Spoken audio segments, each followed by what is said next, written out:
Avis vascular centre మన దేశంలోనే the best varicose vein hospital. నమస్తే రమ్మగారు. నమస్తే జయ. రమ్మగారు, మనం విక్రమార్కుడిది స్టోరీ చెప్పుకుంటూ ఉన్నాము. కోమలవల్లి సాలభంజికి చెప్తుంది హేలావతి కథ. అవును, హేలావతిని మరి హేలావతి దగ్గరికి తీసుకెళ్లారు విక్రమార్కుడిని. ఆవిడ ఏమన్నా ప్రశ్నించిందా, ఏం జరిగింది? ఇంకా ఏం ప్రశ్నించలా. ఈ రాజుగారికి ఏమనిపించింది, విక్రమార్కుడికి స్వయంవరం ఏమో అయిపోయింది, వివాహం జరగాలి కదా, వీళ్ళు ఏం ఆశించి నన్ను లోపల తీసుకొచ్చారు, ఓహో నా గురించి తెలుసుకోవాలనుకున్నారు, వ్యాపారస్తుడి వేషంలో ఉన్నాను, నా గురించి తెలుసుకోవడానికి ఇదేదో ప్రయత్నం చేస్తున్నారని ఆయనకి చక్క భోజనం అది పెట్టారు, శుభ్రంగా తిన్నాడు, తాంబూలం వేసుకున్నాడు, అక్కడి నుంచి చూస్తున్నాడు. చూస్తుంటే తెర వెనక రాజకుమార్తె ఉన్నట్టు ఆయనకి తెలుస్తోంది. తనని అబ్జర్వ్ చేస్తున్నారు.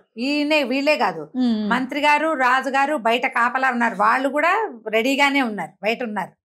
సరే ఈయన ఏమన్నాడు, ఇక్కడ ఏదో జరుగుతోంది, వివాహం అయిపోయిందని, అంటే స్వయంవరం అయ్యింది, ఇంకా వివాహం జరగబోతోందని నేను మనసులో నిశ్చయించుకుని ఉన్నాను. అయితే ఇక్కడ జరుగుతున్నది ఏమిటో నాకు అర్థం కావటం లేదు. సరే నా గురించి తెలుసుకోవాలని భావిస్తున్నారు కాబోలు, ఓ తెరగుడ్డ, కాలక్షేపానికి నువ్వు ఏదైనా కథ చెప్పచ్చుగా అన్నాడు. రాజకుమార్తెకి హేలావతికి విక్రమార్కుడికి మధ్యలో ఒక కర్టెన్ వేస్తుంది, తెరగుడ్డ, తెర అదేలేండి. ఓ తెరగుడ్డ, ఏదైనా కబుర్లో ఏదైనా చెప్పచ్చు కదా, రాజకుమార్తె ఏం మాట్లాడేలాగా లేదు, నన్ను లోపలికి తీసుకొచ్చిన వాళ్ళు బయట ఉండిపోయారు, లోపలికి రాలేదు, కాలక్షేపం ఎట్లా నాకు, ఓ తెరగుడ్డ నువ్వేమన్నా కథ చెప్పచ్చు కదా అనగానే వింటున్న అటు రాజకుమార్తె ఉలికిపడింది, బయట ఉన్న మంత్రి గారు రాజుగారు ఉలికిపడ్డారు. ఏమిటి తెరగుడ్డతో మాట్లాడుతున్నాడు ఈయన, ఇతను ఏమిటి, ఇతని ప్రత్యేకత.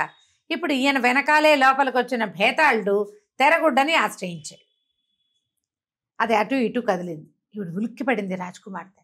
ఆయన మాట్లాడాడు అనుకో ఏదో కాలక్షేపాన్ని, ఏమిటి కదులుతోంది, ఆయన మాట్లాడంగానే ఏమంది అంది, గొంతు కూడా సవరించుకుంది. బయట ఉన్న వాళ్ళు ఉలిక్కిపడ్డారు, రాజకుమార్తె ఉలిక్కిపడింది. ఆ తెరగుడ్డంది, ఏం చెప్తాను ప్రభు, మీ పోటీ వారికి చెప్పగలిగిందా అన్నా నేను, నన్ను ఎప్పుడో 2 ముక్కలుగా కత్తిరించి ఇటో ముక్క అటో ముక్క వేసి మధ్యలో సూది దారం వేసి 2 కుట్లు కుట్టారు. ఆ కుట్టక ముందు, చించక ముందు నేనేదో ఒక కథ విన్నాను, అది గుర్తున్నంత మటుకు, నేను విన్నంత మటుకు చెప్పమంటే చెప్తా మీ కాలక్షేపానికి అనగానే విక్రమార్కుడు అన్నాడు, అంతకంటేనా, కాలక్షేపానికి నువ్వు చెప్పాల్సిందే కదా అన్నాడు. అనగానే ఇవిడికి రాజకుమార్తెకు ఒక ఉద్రేకం వచ్చింది. ఈ తెరగుడ్డ ఏదో మాట్లాడుతోంది, కబుక్కుని దాన్ని పట్టుకునేసరికల్లా టక్కిన ఊడొచ్చి అది పడిపోయింది కుప్పలాగా. కింద పడిపోయేసరికల్లా రాజకుమార్తె, రాజుగారు హేలావతి, విక్రమార్కుడు ఒకళ్ళనొకళ్ళు చూసుకున్నారు. అప్పుడు ఈయన అన్నాడు, ఆమెతో ఏమనలా, తెరగుడ్డ నువ్వు ఎంత మంచిదానివే, నీ వల్ల రాజకుమార్తెకి ఎంత సహృదయత వచ్చిందో చూడు, ముఖ దర్శనమైనా చేయించింది, మరి ఇంకా కథ చెప్పు నేను వింటాను అన్నాడు. ఆ కుప్పలా పడిపోయిన తెరబట్ట మాట్లాడడం మొదలుపెట్టింది. పూర్వం చంద్రగిరి అనే పట్టణానికి గంధేశ్వరుడు అని ఒక రాజుగారు ఉండేవారు. ఆయనకి 120 మంది భార్యలట. చాలు 120 మందికి సంతానం కలగల. ఎన్నో రోజులు ఆ పూజలు చేశారు, పునస్కారాలు చేశారు, ఎంతో అంటే ఏమన్నా ఎన్ని రకాల ప్రయోగాలు చేసిన తర్వాత ఈయనకి ఈ పట్టపు రాణి గర్భవతి అయింది. ఆ గర్భవతి అయిన రాణి మహాసౌందర్యవంతుడైన ఒక కుమారుణ్ణి గన్నది. అతిరూపుడు అని పేరు పెట్టారు. అంత అతిరూపం కలిగిన వాడు అనమాట. అబ్బో వాడు ఎంత అంతగాడో, పుట్టినప్పుడు అసలు బంగారు ముద్ద పుట్టింది అనిపించింది, చంద్రుడు ముద్దలాగా కనపడ్డాడు, అంత అద్భుతమైన వాడు. పిల్లాడి పేరే అతిరూపుడు అని పెట్టారు. ఈ అతిరూపుడిని ఎంత అపురూపంగా పెంచారో, రాజుగారికి ఎంతమంది, 120 మంది భార్యలకి ఒకడే కుమారుడు, దింపకుండా పెంచారు. పెద్దవాడైన కొందికి అతిరూపుడు మహాసౌందర్యవంతుడయ్యాడు. సరే ఇంత చక్కటి వాడికి బహు చక్కటి పిల్ల కావద్దు, అందుకని పిల్లాడికి 18 ఏళ్ళు వచ్చాక రాజకుమార్తెల కోసం వెతకటం మొదలుపెట్టారు. ఇంత చక్కటి అబ్బాయికి ఎవరు దొరుకుతారు అని సైనికులు, కొంతమంది పురోహితులు, తర్వాత 2 మంత్రిగారులు రాజకుమారుడి ఫోటోలు గీయించుకుని చిత్రపటాలు వేయించి పటాలు పుచ్చుకొని ఊళ్ళ మీదకి తిరగబోయారు. వీళ్ళు ఒక రాజ్యం నుంచి ఒక రాజ్యం వెతుకుతున్నారు, పిల్లాడికి అనురూపమైన పిల్ల కావాలి అని. ఓసారి అట్లా దాటుతూ ఉండగా వీళ్ళకి కొంతమందితో పరిచయం అయింది. వాళ్ళెవరు, మాధవవర్మ అనే మాధవపురం అనే రాజ్యానికి రాజుగారైనటువంటి మాధవవర్మ గారి సైనికులు. ఎవరు ఏమిటి అని కనుక్కుంటే మాధవర్మ గారికి అపురూప సౌందర్యవతి అయిన ఒక సంతానం ఉంది, ఒక అమ్మాయింది. పిల్ల ఎంత అందగత్తో, అతిరూపవతి ఆమె పేరు. అబ్బో చాలా అందగతే. మా పిల్లకి తగిన వరుడు అసలు మా దేశంలో లేడు. అందుకని ఆమెకు అనురూపమైన పెళ్లి కొడుకు కోసం వెతుక్కుంటూ రోడ్ల మీద పడ్డామన్నారు వాళ్ళు. రోడ్ల మీద కాదు, వీళ్ళు అడవుల్లో పడ్డారు. రాజకుమారులు వీళ్ళు ఉన్నారు కదా సైనికులు, వెనకాల వచ్చిన వాళ్ళు, పురోహితుడు వెనకాల వచ్చిన వాళ్ళు. వాళ్ళు అన్నారు పేర్లు ఏమిటో బాగున్నాయి. మనవాడి పేరేమో మనరాజు గారి అబ్బాయి పేరేమో అతిరూపుడు, వాళ్ళ అమ్మాయి పేరేమో అతిరూపవతి. ఒకవేళ రూపాలు కూడా అట్టగే కలుస్తాయో ఏమిటో, పటాలు కలుపుదాం పట్టండ్రా అని ఆ పటం వాళ్ళు తీశారు, ఈ పటం వీళ్ళు తీశారు. రెండు పక్క పక్కన పెడితే ఏముంది, రతి మన్మధులు ఉన్నట్టున్నారు. ఆహాహా ఇదే మనకు కావాల్సిన పెళ్లి కూతురని, బాబు మీ పిల్లని మేము చేసుకుంటాం, మీ వేరేళ్ళు మీ రాజుగారికి ఈ పటం చూపించండి, మీ పటం మాకు ఇవ్వండి, మేమే వస్తాం పెళ్లికి తరలి వస్తామని చెప్పి ఈ సైనికులు పురోహితులు ఈ మంత్రిగారులు కలిసి సంబంధం మాట్లాడేసుకున్నారు. మాట్లాడుకుని ఇంటికి వీళ్ళు వాళ్ళ ఇంటికి వీళ్ళింటికి వాళ్ళు వాళ్ళ ఇంటికి ముందు వెళ్ళిపోయి తర్వాత ఈ రాజకుమారుణ్ణి తీసుకుపోయి ఆ అతిరూపవతికి ఈ అతిరూపుడికి పెళ్లి చేశారు. పెళ్లి చేస్తే అసలు వాళ్ళ లాంటి జంట భూప్రపంచం మీద చూడలేరు, అంత అనురూపమైన జంటని. ఆ ఇద్దరిని తమ రాజ్యానికి తెచ్చుకున్నారు వీళ్ళు. గంధేశ్వరుడు చంద్రగిరి రాజ్యానికి తెచ్చేసుకున్నాడు పెళ్ళి అయిపోయాక.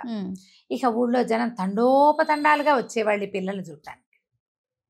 ఇట్లా వస్తున్నారని ఆయన ఏం చేశాడు, ఒక ఒంటి స్తంభం మేడగట్టి ఎవరిని రానివ్వకుండా పిల్లలకి దిష్టి తగులుతుందని ఆ మేడలో రాజకుమారుణ్ణి రాజకుమార్తెని ఉంచారు.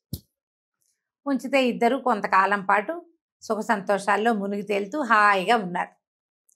ఆ అతిరూపవతి చాలా అందగత్తెని చెప్పుకున్నారు కానీ మొదట 3 రోజులే జనాలు చూసింది. ఆ చూసిన వాళ్ళంతా పెద్దవాళ్ళు వస్తారుగా, మొదట ముస్లిం ఉతక బాగుంది అన్నారు కానీ వర్ణనలు వాళ్ళ వల్ల కాల. చిన్న జనం ఉంటారుగా, మధ్య వయసు వాళ్ళు, యంగ్స్టర్స్ చూడకముందే రాజు ఈ అమ్మాయిని ఒంటి స్తంభం మేడలో పెట్టారు. కొద్ది నెలలు గడిచినాయి. రాజుగారే వెళ్ళి చూసొస్తూ ఉండేవాడు, పిల్లలు కిందకు వచ్చేవాళ్ళు కాదు. ఇంకా పిల్లడు కొత్తగా పెళ్ళైన వాడుగా కొంతకాలం ఎంజాయ్ చేసి ఒకళ్ళిద్దరు సంతానం కలిగాక అప్పుడు రాజ్యం ఇద్దామనుకున్నారు. ఒకనాటి రాత్రి సరిగ్గా మంచి కార్తీక పౌర్ణమి నాటి రాత్రి ఈ అబ్బాయి అమ్మాయి ఇద్దరు మేడ మీద బయట వాకిట్లో పడుకున్నారు. అంటే అక్కడ మన ఒంటి స్తంభం మేడ అంటే పెద్ద పెద్ద బాల్కనీలు ఉన్నాయి. ఆ బాల్కనీలో మంచం వేసుకుని చంద్రుడి కింద పడుకున్నారు. ఆ సమయానికి ఒక 4 గంధర్వ స్త్రీలు, 6 వీళ్ళు ఏం చేశారట, విహారానికి వచ్చారు వెన్నెట్లో. ఆ విహారానికి వచ్చి పైనుంచి చూసి ఆహా ఈ కింద పడుకున్న వెన్నెల ప్రోగుల్లాగా ఉన్నటువంటి అమ్మాయిని అబ్బాయిని చూసి అతిగా వ్యామోహపడిపోయారు. ఎంత బాగున్నాడు, ఈ అబ్బాయిని తీసుకుపోదాం అనుకున్నారు. ఆ వెన్నెట్లో కిందకి దిగొచ్చి ఈ పిల్ల ఏం చేసింది, అతని భుజం మీద తలపెట్టుకుని గుండెల మీద చెయ్యేసి మీద కాలేసి నిద్రపోతోంది. పడుకున్నవాడు చాలా అందగాడు, అతని మీద అనుకుని పడుకున్న పిల్ల అందగత్తగానే ఉంది. వీళ్ళకి ఎవరు కావాలి, ఈ గంధర్వ స్త్రీలకి కుర్రాడు కావాలి. అలాగా ఆ అమ్మాయి చేయి తప్పించి ఈ కుర్రాడిని ఆకర్షించి తమతోటి తీసుకెళ్ళిపోయారు. తీసుకుపోయిన తర్వాత ఇంకేముంది, వాళ్ళు దారిని వాళ్ళు వెళ్ళిపోయారు. తెల్లారి పిల్ల మంచి వెన్నెట్లో నిద్ర, ఒళ్ళు తెలియని నిద్ర. తెల్లారులే చూస్తే రాకుమారుడు లేడు. అటు ఇటు వెతికింది, ఏమైంది రాత్రి ఇక్కడే పడుకున్నా ఉంది. చెలికత్తులు వాళ్ళు ఆశ్చర్యపోయారు. పిల్లలు ఏకాంతంగా పడుకుంటే వాళ్ళతో పాటు అక్కడ ఎవరు పడుకుంటారు, అందరు కింద ఉన్నారు. రాత్రి పైనే ఉన్నారు, దిగొచ్చిన పొలకో లేదు. బయటికి వెళ్ళిన ఆనవాళ్ళు కనపట్టాల. సైనికులందరూ రాత్రిపూట గస్తీ తిరిగే వాళ్ళంతా మెలకుగానే ఉన్నారు, ఎవరు నిద్రపోలే. వెన్నెట్లో అందరూ కబుర్లు చెప్పుకున్నారు, భోజనాలు చేశారు. ఏ సమయంలో ఈ పిల్లవాడిని వాళ్ళు లేవదీసిపోయారో వీళ్ళకి తెలియలే. పోనీ మాయా మంత్రం ఏదైనా వస్తువు కదిలిందంటే ఏమీ కదలలేదు. పడుకున్న రాకుమార్తె యథాతథంగా అటగే పడుకుని లేచాని అంటోంది. ఇక విపరీతంగా వెతికారు, దొరకలేదు. ఆ అమ్మాయి ఏడుస్తూ ఉండిపోయింది. రాజుగారు హుటాహుటని పరిగెత్తుకొచ్చాడు, పిల్లాడి కోసం అంజనం వేశారు. మా దైవచర్య కదా, గంధర్వ స్త్రీలు తీసుకుపోయింది. దాంతో వీళ్ళకి అంజనంలో కూడా రాకుమారుడు ఏమయ్యాడు తెలియలే. ఆ అమ్మాయి అతి శోకాలతోటి అక్కడే ఉండిపోయింది అని తెరగొడ్డ ఆగిపోయింది. తర్వాత ఏమైంది అని అడిగాడు విక్రమార్కుడు. ఏమో ప్రభు, నేను ఇక్కడ దాకానే విన్నా. ఈ కథ ఇందాక విన్నాక ఎవడో దుర్మార్గుడు నన్ను అక్కడి నుంచి తీసుకుపోయాడు. ఇంకా నేను వినలేకపోయాను కదా, అదే నాకు ఇంతే తెలుసు.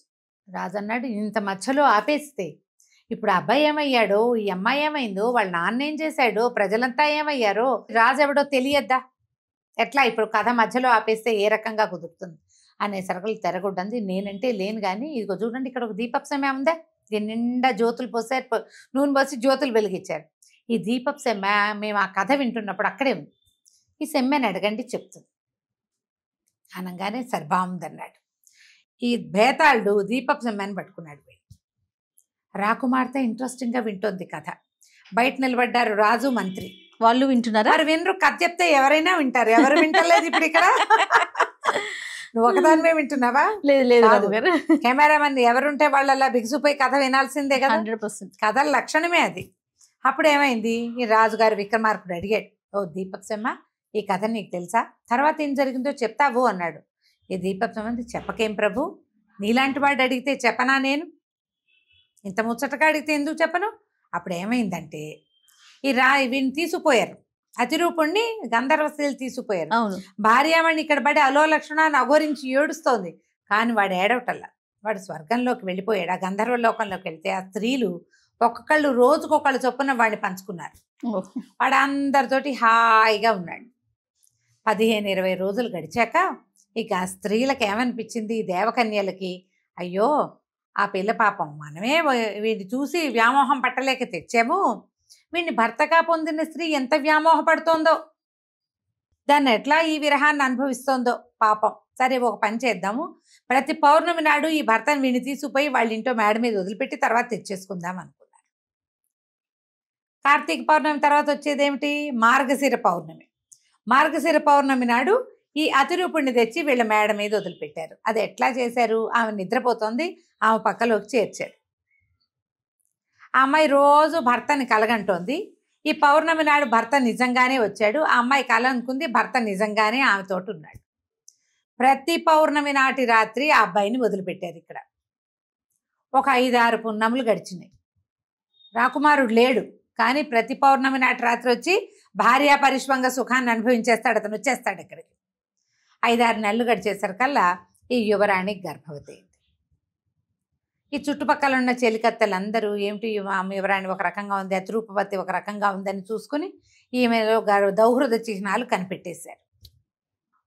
అందరూ అడిగారు, అదేమిటమ్మా ఆయన లేడు, నువ్వు గర్భవతిలాగా కనపడుతున్నావు అంటే, ఆ పిల్లలు లబో దిబో భర్త తప్పిస్తే నాకు రెండో వాడు తెలియదని ఏడ్చింది అమ్మాయి. చెలికత్తెలు కొంచెం చిన్నవాళ్ళు, ఈ అమ్మాయితోటి ముందు నుంచి ఉన్నవాళ్ళు 4 వాళ్ళ ఊరు నుంచే వచ్చిన వాళ్ళు ఉన్నారుగా, వాళ్ళు కొద్ది నెలలు మేనేజ్ చేశారు బయటికి రాకుండా. విధినాడు కనపడిన చంద్రుడు తదినాడు తనంతట తనే కనిపిస్తాడు. అంతే కదా. గర్భవతులు మొదటి నెలల్లో దాస్తారు, పెద్ద నెలలు వచ్చాక గర్భాన్ని ఎట్లా దాచగలుగుతారు? ఎప్పుడైతే ఈ గర్భాల సత్వము ఆమె నడక నెమ్మదించిపోవటము, ఎవరో ఒకరిద్దరు సైనికులు, తర్వాత బయట నుంచి వచ్చి రాజుగారి దగ్గర నుంచి వచ్చి కుశలం కనుక్కునే పెద్ద దాసీలు కనిపెట్టేశారు ఈ అమ్మాయి గర్భవతిగా ఉంది అని. వాళ్ళు పోయి రాజుగారికి అందించారు. ఆయన నానా కేకలు పెడుతూ వచ్చాడు. వచ్చేసరికల్లా ఈ అమ్మాయి లబోదిపోమని ఏడ్చింది. నేనేం చేయలేదు, నేను ఎక్కడికి వెళ్ళలేదు, అసలు పోతుటీగా కూడా ప్రవేశించడానికి వీల్లేని కట్టుదిట్టమైన కట్టడం ఇది, ఎవరు వచ్చిన వాళ్ళు లేరు, ఇది ఎలా జరిగిందో నాకు తెలియదు అంటుంది ఆమె. ఎందుకంటే ప్రతి పౌర్ణమి నాడు రాత్రి ఆమె నిద్రలో ఉండగానే భర్త వస్తాడు. ఆ జరిగిందేదో అమ్మాయి కల అనుకుంటుంది, కొన్నిసార్లకి అసలు ఒళ్ళు తెలియని స్థితిలోనే ఉంది, ఆమెకు తెలియదు. దాంతో రాజుగారు విపరీతమైన కోపంతో ఈ అమ్మాయిని దేశ బహిష్కరణ చేసేశాడు. నిండు నెలల గర్భవతి పొమ్మన్నారు. ఏం చేస్తుంది, ఏడ్చుకుంటూ పోయింది. పోయి నగరం నుంచి బయటికి వెళ్ళిపోయి అక్కడ ఒక పురాతనమైన శ్మశానం ఉంటే ఆ శ్మశానంలో ఒళ్ళు అంటించేసుకుందాం అనుకుంది. శ్మశానంలో చితిలో కలిసిపోవాలి అనుకుంది. ఆ వెళ్ళేసరికల్లా ఎవరో ఒక స్త్రీ అక్కడ కూర్చుని ఏడుస్తున్న ఆవిడ ఈ చితిలోకి ప్రవేశించబోతున్న ఈ గర్భిణీ స్త్రీని చూసి వెనక నుంచి కావిటేసుకుని ఆపిందమ్మా, అమ్మ ఎవరమ్మా నువ్వు, ఎందుకమ్మా చచ్చిపోతున్నావు, గర్భపైగా ఇంకో జీవిని కూడా ఎట్టా చంపుతావు నువ్వు అన్యాయంగా అని చెప్పి అమ్మాయిని యువతలు లాక్కొచ్చింది. చూస్తే రాజకుమారి తల్లి ఉంది, మెడ ఒంటి మీద బోల్డు నగలు ఉన్నాయి, ఎన్నో కొన్ని నగలు ఉన్నాయి, వడ్డాణాలు అవి లేవు. కానీ సరే ఆ బతిమలాడింది, ఎందుకమ్మా ఇట్లా చేస్తావు అంటే అమ్మాయి వల్ల ఏడ్చి ఏం జరిగిందో నాకు తెలియదు. అయితే ఎవరు నమ్ముతారు దీన్ని? ఈ ఉన్న స్త్రీ ఎవరు? ఆమె ఒక వేశ్య, ఆ నగరంలో ఉంటుంది. అయితే ఆమెకి ఒక 16-14 సంవత్సరాల కూతురుంది. ఆ పిల్ల కాస్త విపరీతమైన విషజ్వరం ఏదో వచ్చి చనిపోయింది. ఆ పిల్లని ఖననం చేయటానికి వచ్చింది. ఖననం చేశాక చుట్టాల పక్కాలంతా పోయారు. ఆ దుఃఖంతో ఈవిడ అక్కడే కూర్చునింది, కూతురుని పోగొట్టుకుంది కదా. ఆ ఏడుపులో ఈ 16-18 సంవత్సరాల ఈ గర్భవతి పిల్లని చూసేసరికల్లా ఆవిడకి ఏమనిపించింది, కన్నాక ఈ పిల్లని మనం వాడుకోవచ్చు, పిల్ల అందంగా ఉంది కదా, ఇప్పుడు ఏదో చేయకుండా దీనికి గర్భం ఎట్టా వచ్చింది, నిజం చెప్పటం లేదు అని చెప్పి మా అమ్మ మా తల్లి అట్ట ఏం చేయబోక పిల్లనో కానీ చల్లగా నీళ్ళు పోసుకున్నాక ఏదో చేద్దు కానీ దాదా మా ఇంటికి పోదామని చీకటి మాటున ఈ పిల్లని వెంట పెట్టుకుని తీసుకెళ్ళిపోయింది. తీసుకుని వెళ్ళి ఆ ఊళ్ళోనే గంధేశ్వరుడి నగరంలోనే ఒక వేశ్యవాటికలో ఒక పురాతన మందిరంలో ఈ రాజకుమార్తె ఉండిపోయింది. ఇన్ని మలుపులో చూడండి. ఉండిపోయిన తర్వాత ఏమైంది, అమ్మాయి గర్భవతి కదా, ఎప్పుడో ఒకప్పుడు ఇవాళ రేపో కనబోతుంది. ఈ దాసి ఈవిడేం చేసింది, వేశ్యమాత ఈ పురుడు పోయటానికి వచ్చేటువంటి దాన్ని ఏదో అంటారు కదా, ఏమంటారు పురుడు పోసే వాళ్ళని, మంత్రసాని. ఆ మంత్రసానికి ఏం చెప్పింది, ఆడపిల్ల పుడితే ఉంచు, మగపిల్లాడు పుడితే తీసుకెళ్ళి ఎక్కడైనా పారేసేసి, అయ్యో చంపేసేయి, పిల్లాడిని చెరులోనే పడేసేయి, నేను ఏదో ఒకటి చెప్పుకుంటాను. ఈమెకి పరమలక్షణ లక్షితుడుగా ఉన్నటువంటి అందమైన కుమారుడు కలిగాడు. మంత్రసాని ఏం చేసింది, సరే పిల్లవాడిని ఎత్తుకుని బయటకు వెళ్ళిపోయింది. ఈ అతిరూపవతికి మెలకు వచ్చింది, నా బిడ్డేడమ్మా అని ఏడ్చేసరికల్లా ఈ వేశ్యమాత అంది, అయ్యో అయ్యో ఏం గర్భమే అమ్మా నీదేదో మాయ గర్భం, ఇదిగో చూడు ఈ గుండ్రాయి పుట్టిందని ఒక నల్లటి ఇంత గుండ్రాయిని చూపించింది. ఈ పిల్ల కూడా ఏమనుకుంది, నేనేం గర్భం ధరించలేదు, నా వల్ల ఏం జరగల, నా భర్త అసలు లేడు, సంవత్సరం పైన అయిపోయింది, నాకు గర్భం రావటమే విచిత్రం, ఏదో శాపవశాత్తు ఇదేదో కలిగింది అని తనకు సంతానం కలిగిందని నమ్మల అమ్మాయి. ఓకే, గుండ్రాయిని చూసి ఇదే ఏదో నా పొట్టలో నుంచి బయటకు వచ్చింది, దీనివల్ల నేను రాజాశ్రయం కోల్పోయాను, అవును నా భర్త తిరిగి వచ్చే నాటికి నేను ఇంట్లో లేకుండా అయిపోయానని ఏడ్చుకుంటూ కూర్చు ఆ గుండ్రాయిని బయటపడేశారు. ఈ పిల్లాడిని ఎత్తుకుని తీసుకెళ్ళిన మంత్రసాని శ్మశానం దాకా తీసుకుపోయింది. ఏం చేయాలో తెలియలే. ఆ ఊళ్ళో ఒక భద్రకాళి అమ్మవారి దేవాలయం, ఆ కాళీ దేవాలయానికి పక్కన పెద్ద పుట్ట ఉంది, చాలా పెద్ద పుట్ట. ఇప్పుడు ఏం చేసింది, ఈ పిల్లాన్ని తీసుకొచ్చి శ్మశానంలో పడేయటం ఎందుకులే, పుట్ట దగ్గర పెడితే ఎవరో ఒకళ్ళు దైవ ప్రసాదం అని పెంచుకుంటారని పిల్లవాడిని పుట్ట దగ్గర పడుకోబెట్టి చల్లగా వెళ్ళిపోయింది. ఈ పుట్ట దగ్గర పడుకోబెట్టబడినటువంటి పిల్లవాడు ఏమయ్యాడో మనం వచ్చే భాగంలో తెలుసుకుందాం. తప్పకుండా రమ్మగారు, కానీ చాలా బాగుందండి, ట్విస్టుల మీద ట్విస్టులు ఉన్నాయి. ఇప్పుడు ఇంకో కొత్త ట్విస్ట్ వస్తుంది. ఓ ఓకే అండి, నమస్తే. నమస్తే జయ.